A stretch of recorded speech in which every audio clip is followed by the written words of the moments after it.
Stop overthinking and start expressing. In this video, I'm going to break down this topic using the ancient science of Tantra. Now you may be asking, what is Tantra? Tantra is arguably the deepest and most well-developed science of human consciousness itself. Developed thousands and thousands of years ago to understand human consciousness itself. Now, why do I say this is the most important science that you should study? Because it's the science of your own consciousness. Right now, you are experiencing this video through your own consciousness. Everything you experience is through your own consciousness, through your own awareness. That is why understanding Tantra and understanding this framework will allow you to ultimately master yourself, because you're only ever experiencing this life through your own consciousness. Okay, so in this video, I'm going to break down why you're overthinking, because this is something I personally struggled with, right? Why am I overthinking? And what can I do to counterbalance that, to counteract that? How can I start just expressing myself? Okay, and so I'm going to break it down right here using the framework of Tantra. Now, what you must understand is you're not only like one mode of consciousness. You actually have 7 different modes of consciousness that you experience your life through, right? Like, for example, when you're at the gym and you're in your body, you are in a different mode of consciousness than when you're in a deep meditation. You might say, oh, I'm the same person. Yeah, it's the same one behind it all, but you're wearing a different color of sunglasses in each of those moments and those examples. When you're at the gym, you are in your root chakra, in your root plane of consciousness, root mode of consciousness. You're closest to your body. When you're in extremely deep meditation, you are up here in the ajna or sahasrara, in the higher chakras. You're in a different mode of consciousness. If you're in that state, then at the gym, you're not going to be able to get a good workout in. Okay? So the first thing you have to understand is there are 7 modes of consciousness that you operate through. And you may have heard of the chakras and how they're associated with the body. And yes, that is true. There are nerve plexuses in different parts of your body that are associated with these 7 different modes or planes of consciousness. But for the topic of this video, I just want to focus on the fact that these chakras or these planes of consciousness are like, let's separate that from the body. Okay, because it might be a little confusing if you're like, oh, the throat chakra is associated with the throat. Yes, but it's associated with the mind. So now what I want to do is just map out these seven different chakras, these 7 modes of consciousness. And then we're going to focus our attention on 2 of them. Okay, because one of them is associated with the overthinking and the thinking, the analyzing, the all that. And the other one is associated with the expressing yourself, just being in the world as you are without thinking. Okay, so first and foremost, let's break this down. You have 7 different chakras, 7 different modes of consciousness. Think about it as 7 different colors of sunglasses by which you can see the world through. And depending on which color you're wearing, you're gonna see the world in a different way. And in every moment, you are wearing a pair of sunglasses. Even right now. Right now, you're probably in blue. You're probably in, the vishuddhi, but let's get into it. I don't want to waste any time here. So I'm gonna start from the middle and then build it out, because they come in pairs. Okay, so in the middle, you have your anahata, also known as your your heart chakra. Okay. Next, you have the pair of your manipura, which is associated with your solar plexus and your individuated expression and creativity, which is one of the topics for today. And its counterpart on the other side is the vishuddhi.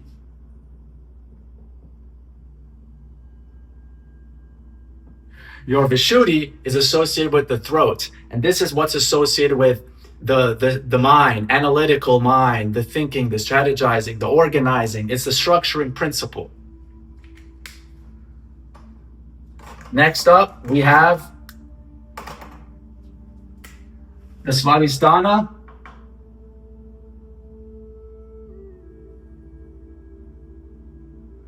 and the ajna. And finally, we have the muladhara, or root chakra, and your sahasrara, which is associated with the crown. We're not going to focus on those today. All I want to focus on is manipura and vishuddhi. You see, because each of them, like I showed, they have pairs, right? They come in pairs. And you can think of the pairs as opposite sides of the same spectrum. Okay, so it's like a spectrum. These ones is this like that, right? Etc.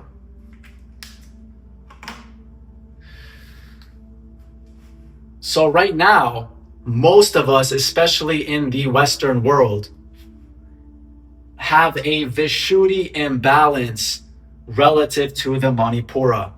If you think of the vishuddhi and the manipura as a spectrum, most of us, or I think most of us, because of the way the culture is heavily imbalanced towards the vishuddhi. And what is the vishuddhi? The vishuddhi is associated with the air element. And if you're familiar with astrology or any archetypal languages, air is associated with the mind.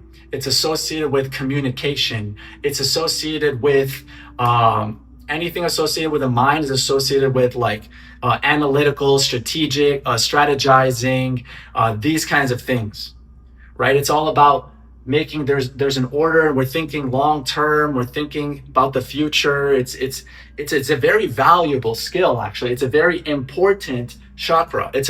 They're all important, but this is actually it's an extremely important energy.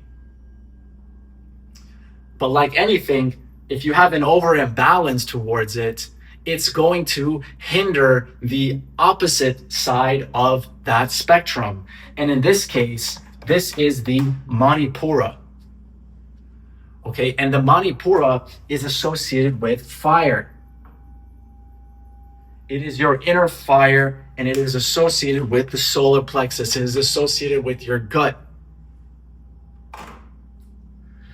And so just to give some examples, like fire, your manipura is your natural self-expression, your natural creativity as it wants to express without the mind getting in the way, right? So I always just like to imagine like a little kid, like a little 4-year-old boy or something who's just like at a park. And he's just running around and he's just playing, or even a little girl, there's no thinking. It's just doing, it's just being, it's just acting. It's just letting life flow through you without getting in the way of it.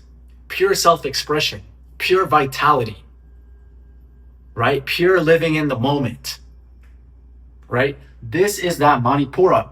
And the manipura, fire, it's associated with Aries, or the ram, right? If you're familiar with astrology, Aries, the ram, we just entered Aries season. Shout out Aries, right?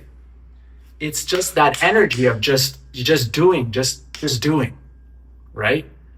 But as you can tell, there is also, if you are imbalanced towards the manipura, then what happens? You're impulsive. You can be destructive. You're acting without thinking, and as a result, you can create a mess out of your life, right? Whereas in the vishuddhi, if you're in the vishuddhi, then you might get caught in overthinking. You might get caught in rumination. You might get caught in having all these ideas, and never actually acting in the world, right? Like you have all these ideas, but you're not actually bringing anything into fruition, into manifestation in this third dimensional reality. On the other hand, in the manipura, you might start doing so much, you're creating a mess in this reality, right? You actually need that structure, that the vishuddhi, because the vishuddhi will create the structure or the container in which the manipura can then express itself freely. And this is why they are counterparts.